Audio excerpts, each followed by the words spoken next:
नमस्कार दोस्तों, आज इस वीडियो के अंदर मैं आपको बताने वाला हूं कि अगर कोई यंग लॉ ग्रेजुएट है या यंग लॉ स्टूडेंट है, क्या वो अपनी एलएलबी की तैयारी कर रहे हैं या फिर जो लॉ ग्रेजुएट हो चुके हैं वो अगर अपना मन बनाते हैं कि मेरे को एक judiciary as a career option अपना चूज करना है, मेरे को जुडिशरी के एग्जाम की प्रिपरेशन करनी है बट मेरे को उसके बारे में कोई आइडिया नहीं है, तो उसके बारे में मैं इस वीडियो के अंदर डिस्कशन करूंगा।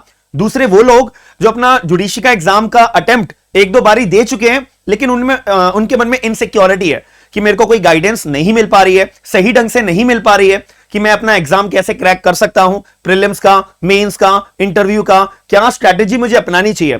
तो ये सभी लोगों के लिए बहुत इंपॉर्टेंट वीडियो है जुडिशरी के पर्सपेक्टिव में। देखो, सबसे पहली बात अगर मैं बात करूं कि अगर कोई लॉ स्टूडेंट है जो अपना 5 साल वाली अगर एलएलबी कर रहा है तो वो 4th ईयर में होगा या 5th ईयर में होगा, उन्होंने अपना मन बना लिया है कि मेरे को जो है अपना judiciary as a career option choose करना है। देखो, उन लोगों के लिए मैं सबसे पहले बोलूंगा कि आप लोगों को अपने क्रिमिनल लॉज जो होते हैं, हमारे जो क्रिमिनल लॉज हैं वो अपने स्ट्रांग करने पड़ेंगे। आपके जितने भी सिविल लॉज हैं वो आपको स्ट्रांग करने पड़ेंगे।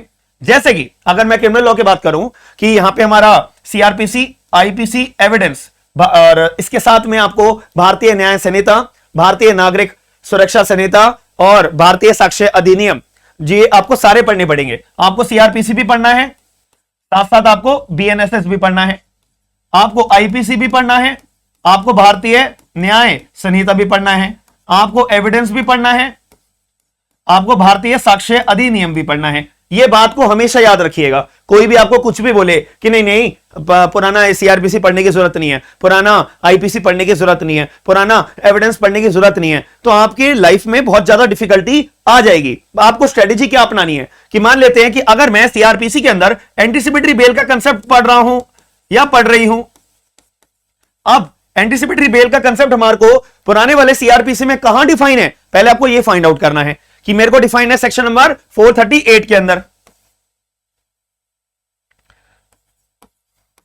अब भारतीय न्याय संहिता के अंदर यह चीज एंटीसिपेटरी बेल के कंसेप्ट की मेरे को कहां पे डिफाइन है, इसका क्वेश्चन का जवाब आपको कमेंट बॉक्स के अंदर बताना पड़ेगा। ठीक है, ये आपका एक होमवर्क भी है, एक टास्क भी है। तो ये चीज मेरे को कहां पे डिफाइन है। अब आपको अपना पुराने वाले एपीसी के अंदर पूरे के पूरे सेक्शन नंबर 438 में क्या बताया हुआ है ये चीज पढ़नी है।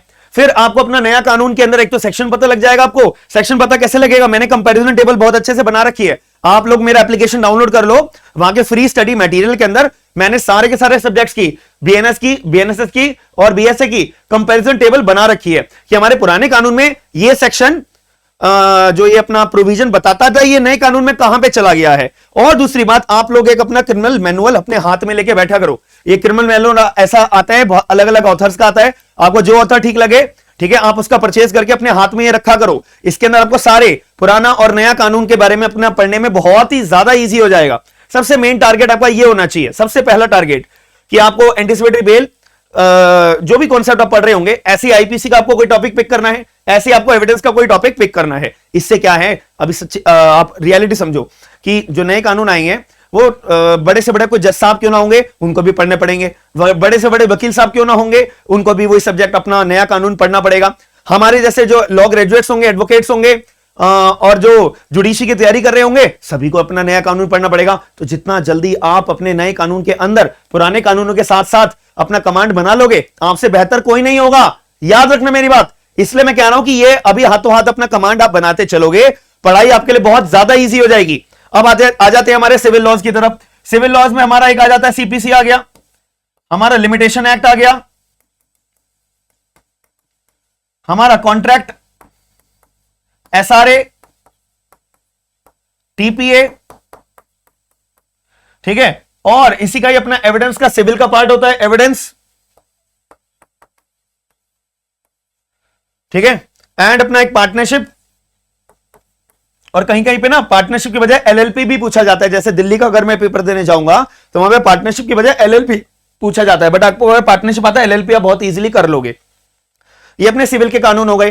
तो अगर आपने जितना जल्दी हो सके, लाइफ में याद रखना, जितना जल्दी हो सके, जैसी आपकी लॉ की डिग्री पूरी होने वाली होगी, अगर आपने इन सब्जेक्ट्स के ऊपर कमांड बना लिया, मैं 100% कह रहा हूं आपको कोई भी इंसान नहीं होगा जो रोक पाएगा आपको जुडिशरी का एग्जाम फर्स्ट अटेम्प्ट में क्रैक करने के लिए। तो ये सबसे बड़ा आपका मेन टारगेट होना चाहिए। ये सब्जेक्ट्स को पूरा करना आपके सबसे पहली एक लाइफ की अचीवमेंट होनी चाहिए कि मेरी एलएलबी पूरी हो गई है, उससे पहले पहले मेरे को ये अचीवमेंट पूरी करनी है, हर हाल में रात को कम सोना पड़े या कुछ भी करना पड़े, कॉलेज के लेक्चर्स मुझे मिस करने पड़े, दैट्स इट डजंट मैटर। याद रखना, एलएलबी में पास आपको अपना एक एलएलबी की डिग्री चाहिए। जुडिशरी के एग्जाम में आपको अपीयर होने के लिए केवल एलएलबी की डिग्री चाहिए।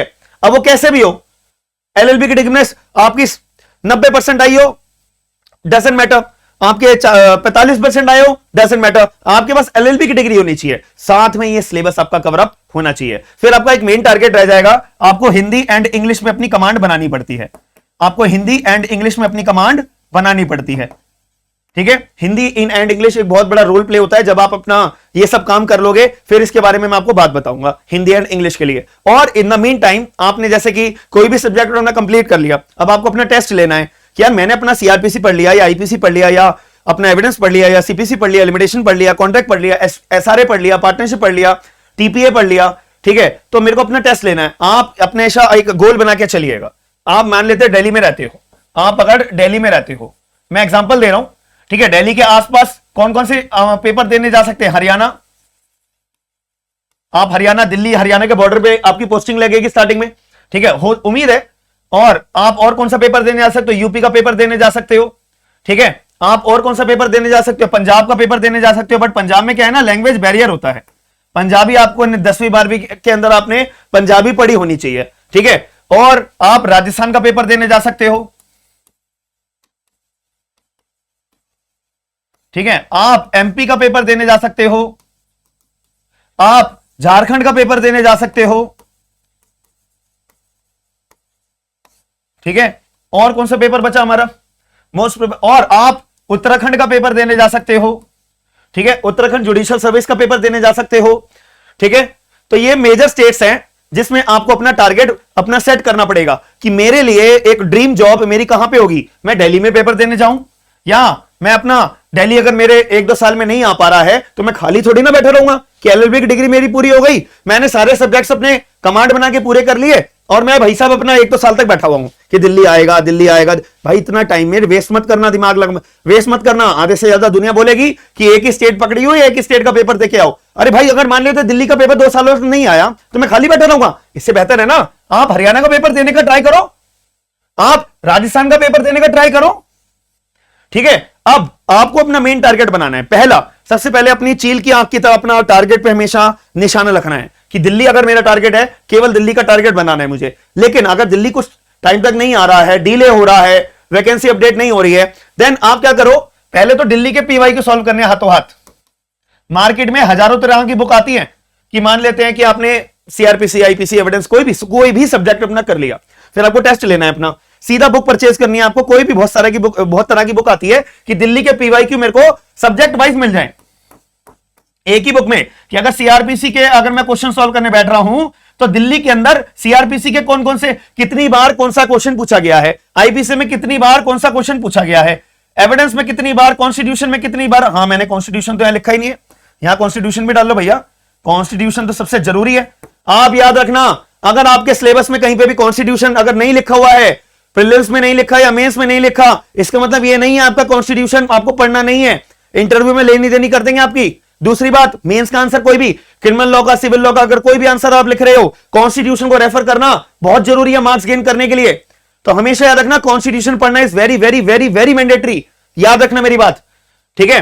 तो आपको ये वाली बुक परचेज करनी है, फिर अपना टेस्ट ले लेना है कि आप कितने पानी में आ रहे हो, कि दिल्ली के अंदर जैसे क्वेश्चन पूछे जा रहे हैं और जो मैंने अपनी तैयारी करी है उसके बेसिस में अटेम्प्ट दे पा रहा हूं, क्वेश्चन सॉल्व कर पा रहा हूं।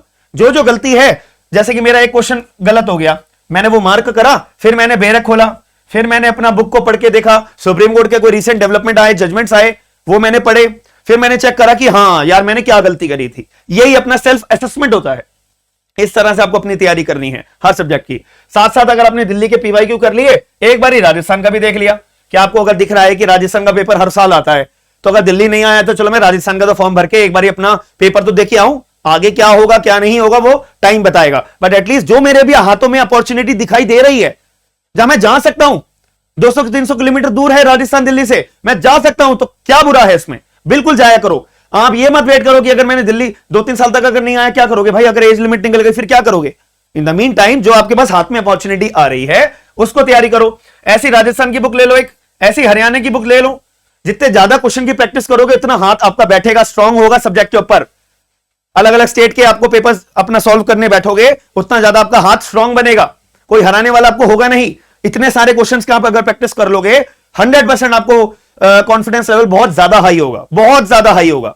बट ये वही बच्चा कर पाएगा जो अपनी सही टाइम पे आंखें खोल के अपने कैरियर के ऊपर फोकस करने लग जाएगा कि हां अब ये स्टेज आ चुकी है कि अब मेरे को अपने ऊपर ध्यान देना है, घूमना फिरना दोस्ती यारी के ऊपर ध्यान कम देना है लेकिन कम देना है। याद रखना मेरी बात, ठीक है जी। ये उन लोगों के लिए स्ट्रैटेजी है। अब मैं थोड़ा सा बात करूं अगर उन लोगों की स्ट्रैटेजी क्या होगी जो लोग अपना पेपर में अटेम्प्ट दे चुके हैं और लेकिन वो फेल हो पा रहे हैं। बट उनके लिए आपको मैं ये कहूंगा कि आपका ड्रॉबैक देखना पड़ेगा कि अगर देखो प्रीलिम्स का पेपर देके आए हो, ठीक है, प्रीलिम्स में हमेशा 10-15 एक्ट्स आते हैं सिलेबस के अंदर, 10 या 15 एक्ट आपके सिलेबस में आएंगे ही आएंगे, ठीक है। अब इसमें देखना है कि प्रीलिम्स में हमने गलती क्या करी, क्या सच्ची सच्ची देखना है आपको कि 10 से 15 एक्ट का सिलेबस आपका कंप्लीट था। अगर कंप्लीट था तो इसके अंदर आपने गलती क्या करी होगी, एमसीक्यू क्वेश्चंस की प्रैक्टिस आपने कम करी होगी। यह गलती आपने करी क्योंकि देखो थ्योरी पढ़ना और साथ में उसको एमसीक्यू टेस्ट में अपना अप्लाई करना में दोनों अलग अलग बात है। थ्योरी अपना करना is not sufficient to clear the prelims exam और मेंस एग्जाम। इसका मतलब ये नहीं है कि आपको सारी चीजें छूमंतर तौर पे आ जाएंगी। आपको ये देखना पड़ेगा एग्जामिनर आपको देखो थ्योरी हर कोई पढ़ के जाता है, थ्योरी में हमें सीधी बात लिखी है, एंटिसिपेटरी बेल का मतलब, बेल का मतलब, रेगुलर बेल का मतलब, डिफॉल्ट बेल का मतलब, टेक्निकल बेल का मतलब, कुछ भी जो भी बहुत सारी बातें हैं वो सीधी बातें लिखी होती है। लेकिन एग्जामिनर आपसे सीधी सीधी बात तो पूछेगा नहीं। अब वो पूछेगा कि अच्छा इनमें से कौन सी चीज नहीं आती है, इनमें से क्या चीज गलत है। अब वो हमने प्रैक्टिस करी नहीं, हमारा एमसीक्यू में गलती हम कर देते हैं, हम फेल हो जाते हैं।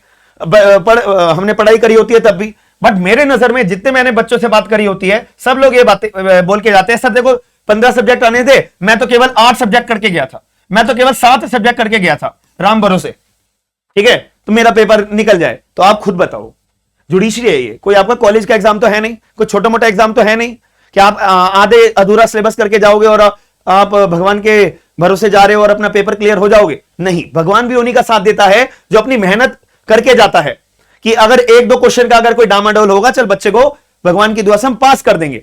बट वो उस टाइम भी आएगा जब आपका एटलीस्ट सिलेबस पूरा होगा। समझ मेरी बात।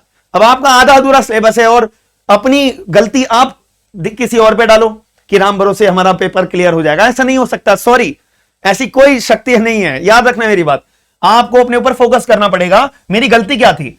दूसरी बात, इनमें से कोई भी चीज आप में एग्जिस्ट नहीं करती है, तो आप एक बार अपना पेपर पीवाईक्यू जो पेपर देके आए हो उस पेपर को एनालाइज करना कि मैंने आखिरकार गलती क्या करी है, कहां करी है, कौन सा क्वेश्चन मेरा गलत हुआ है कि पेपर वाले ने आंसर की निकाली होगी ना।